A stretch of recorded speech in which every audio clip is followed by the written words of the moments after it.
నమస్కారం. మనకు రకరకాల పద్ధతులు, స్కూల్స్ ఉంటాయి. వేదాంత సంబంధించిన దాంట్లో. రకరకాల మార్గాలుంటాయి. జ్ఞాన మార్గం అని, భక్తి మార్గం అని, విశిష్టాద్వైతం, ద్వైతం అని, అద్వైతం అని ఇవన్నీ ఉంటా ఉంటాయి. అయితే వీటన్నిట్లలో ఒక హైలైట్ పాయింట్ అంటే వీటన్నిటి గురించి మనం ఇందులో డిఫరెన్సెస్ ఉంటా ఉంటాయి. జ్ఞానానికి ప్రాధాన్యత ఇవ్వడం ఉంటది. కొన్నిటిలో భక్తికి ప్రాధాన్యత ఇవ్వడం ఉంటది. రకరకాల డిఫరెన్సెస్ ఉంటా ఉంటాయి. మళ్ళీ అన్నీ గూడా ఒకే దానికి ఇవన్నీ రకరకాల దారులు. డెస్టినేషన్ ఒకటే ఒక ప్లేస్‌కి పోయడానికి రకరకాల దారులుంటాయి గదా! ఇవన్నీ అట్లే అని చెప్తా ఉంటాం.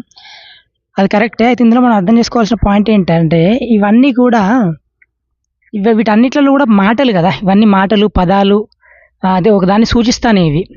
చూపుడేలుతోని నువ్వు పాయింటింగ్ అనేది చూపుడేలుతోని చేస్తేనే కావచ్చు, లేపోతే ఈ మధ్యలో వేలుతోని చేస్తేనే కావచ్చు, రింగ్ ఫింగర్‌తోని చేస్తేనే కావచ్చు. అట్లా అంటే పాయింటింగ్ అనేది ఏ విధంగా చేస్తానో అల్టిమేట్ ఏదైతే మనం అంటున్నామో, అల్టిమేట్ ట్రూత్ ఏదైతే అంటున్నామో, పాయింటింగ్ అనేది రకరకాల వాటితోని చేస్తున్నాం. ఒక పాయింటింగ్ చూపుడు వేలు అనుకుంటే ఒకటి అద్వైత వేదాంతం అనుకో, ఇంకొకటి విశిష్టాద్వైతం అనుకో, ఒకటి జ్ఞాన మార్గం, కర్మ మార్గం, భక్తి మార్గం ఇట్లా ఏదైతే ఏదైతే అదనుకో. అల్టిమేట్ ట్రూత్ నువ్వు రీచ్ అవ్వడానికి, రియలైజ్ అవ్వడానికి రకరకాల మార్గాలనుకో. సో, ఇవన్నీ గూడా మాటలలోనే ఉన్నాయి గదా! అంటే ఆఫ్‌కోర్స్ కొన్ని ప్రాక్టీసెస్ ఉంటాయి. కొన్ని వాటికి సంబంధించిన మంత్రాలుంటాయి కావచ్చు. వాటికి సంబంధించిన సత్సంగాలు వాటి గురించి మాట్లాడుతా ఉంటారు కావచ్చు. ఏదైనా గూడా నువ్వు రీచ్ అయ్యేంత వరకే ఇవన్నీ ఒస్తాయి డిఫరెన్సెస్. ఇప్పుడు దాన్నేమంటానంటే, ఇప్పుడు ఒక ట్రూత్ అనేది ఫైండ్ ఔట్ ఒక రియలైజ్ అయిన తర్వాత అతను దాన్ని ఎట్లా ఎక్స్‌ప్రెస్ చేస్తాడు? బుద్ధుడిని అసలు ట్రూత్ ఏందని ఎక్స్‌ప్రెస్ చేయమంటే సైలెంట్‌గా ఉన్నాడంట. అసలు ఒక మాట గూడా ఒక్క మాట మాట్లాడినా అది ట్రూత్ అనేది ఫాల్స్ అయిపోతదంట. అది కరెక్టే అది. ఎందుకంటే సైలెన్స్ ఉంటేనే దాన్ని చెప్పడానికి లేదు మాటల్లో. నువ్వు మాటల్లో చెప్పాలనుకున్నప్పుడు ఎందుకు మాటలు చెప్పాలి? ఎందుకు మాటలు చెప్పాలంటే ఒక గురువు ఇప్పుడు మాటలు చెప్పి ఎందుకు చెప్పాలి? సైలెంట్‌గా ఉండొచ్చు కదా! అంటే ఎందుకంటే వీళ్ళు ఉన్న స్టేజ్ నుంచి తీసుకురావాలంటే వాళ్ళకి మాటలతోని ఫస్ట్ బుజ్జగించాలి గదా! అరే! ఇది కాదురా బాబు ఇది కర్మ ఇట్లా ఫాలోగా ఇట్లా భక్తితోని ఉండు. లేకపోతే జ్ఞాన మార్గంలో ఉండు. ఎవరికి సూట్ అయింది వరకు చెప్పాలి ఒక గురువు. అందుకని వాళ్ళు మాట్లాడాల్సి వస్తాంటది. ఈ మాట ఎప్పుడైతే స్టార్ట్ అయితదో, మాట అనేది ఎప్పుడైతే స్టార్ట్ అయితదో, అప్పుడు ఖచ్చితంగా ఏమైతది డిఫరెన్సెస్ ఉంటాయి. నువ్వు మాట్లాడినావంటే డిఫరెన్సెస్ ఖచ్చితంగా ఉంటది. నీ లెక్కనే ఇంకొకడు మాట్లాడాలని లేదు గదా! నువ్వు ఇచ్చిన పద్ధతిలోనే ఇంకొకళ్ళు ఇవ్వాలని లేదు గదా! అందుకని గురువులు రకరకాలుగా ఇస్తాంటారు పద్ధతుల్ని. రకరకాల విధానాలున్నాయి మనకు అందుకని. ఎప్పుడు ఈ మాటలకు, విధానాలకు ఈ బాడీతోని, మైండ్‌తోని చేసేటువంటి కార్యక్రమాలు ఇవన్నీ వచ్చినప్పుడు ఈ డిఫరెన్స్ అన్నీ వత్తాంటాయన్నమాట. అద్వైతం అని, ఇష్టాద్వైతం అని, అద్వైతం అని, యోగ పద్ధతులని, భక్తి మార్గం అని అట్లా. బాడీని ఎక్కువ యూజ్ చేసేది బాడీ చేతులు, కాళ్ళని యూజ్ చేసేది కర్మయోగం అంటాం.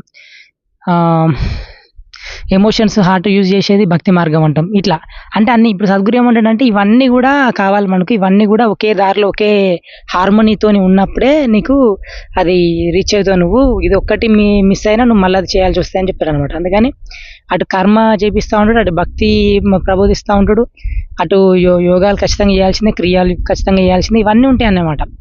జ్ఞానం ఎట్లాగో ఉండనే ఉన్నది. ప్రతి దాంట్లో జ్ఞానం ఖచ్చితంగా ఉంటది. నువ్వేం చేసినా అలా జ్ఞానం ఉన్నట్టే. ఎందుకంటే జ్ఞానం అంటే ఏం లేదంటే, నువ్వేం జేసినా నీకొక అది అనుభవం గదా! అనుభవం నుంచి నీకేదో తెలుస్తుంది. అంటే అది జ్ఞానమే అన్నట్టు. అట్లా. అన్నిట్లో జ్ఞానం నిగూఢంగా ఉంటదన్నమాట. అట్లా. జ్ఞాన మార్గాన్ని సెపరేట్‌గా జ్ఞాన మార్గం అనడానికి లేదు. జ్ఞానం అన్నిట్లల్లో ఉంటది. అన్నిటి యొక్క లక్ష్యం గూడా జ్ఞానమే అన్నమాట. అట్లా.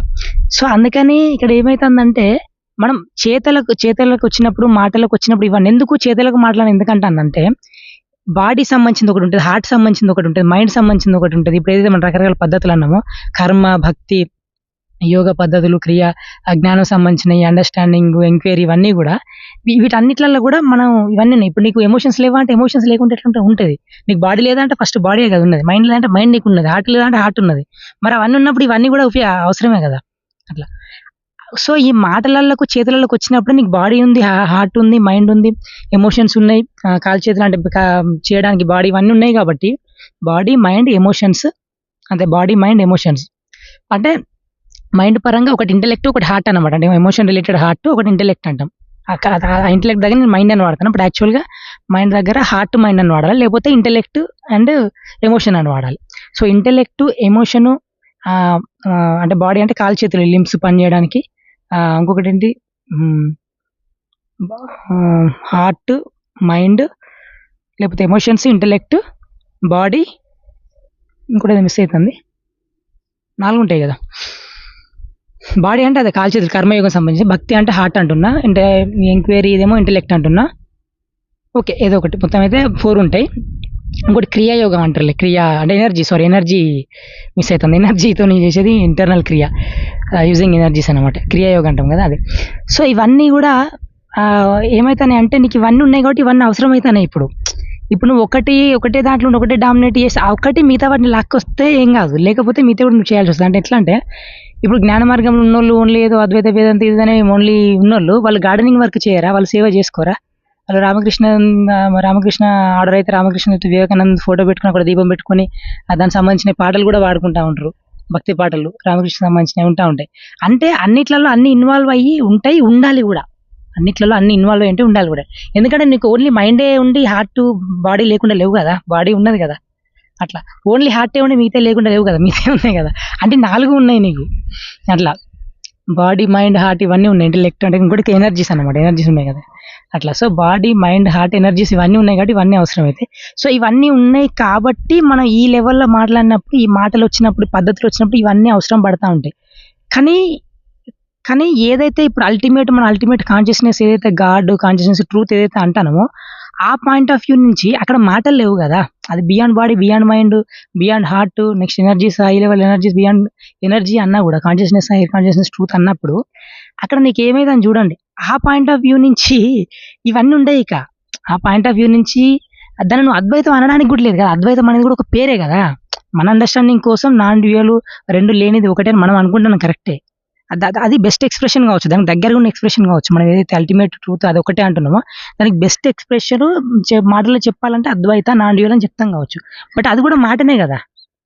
సో, ఇక్కడ నీకు అర్థమవ్వడం, మాటలు అవి ఇంపార్టెంట్ గాదు. నువ్వు రియలైజ్ అవ్వడం, ఆ ఎక్స్‌పీరియన్సు, ఆ ఎన్‌లైటన్‌మెంట్, ఆ రియలైజేషన్ ఇంపార్టెంట్ అయితది. సో, అది ఇంపార్టెంట్ అయినప్పుడు ఇవన్నీ మాటల కిందకే వస్తాయి. ఇవన్నీ ఒక్కొక్కరు ఒక్కొక్క లెవెల్ ఉన్నప్పుడు వాళ్ళని పైకి తీసుకురావడానికి ఒకరికి ఫస్ట్ కర్మ మార్గం కావాల్సొస్తది. కొందరికి ఎమోషనల్ ఉన్నోళ్ళకి భక్తి మార్గం కావాల్సొస్తది. అట్లా. తర్వాత అన్నిటిని ఇంక్లూడ్ చేయాల్సొస్తదనమాట.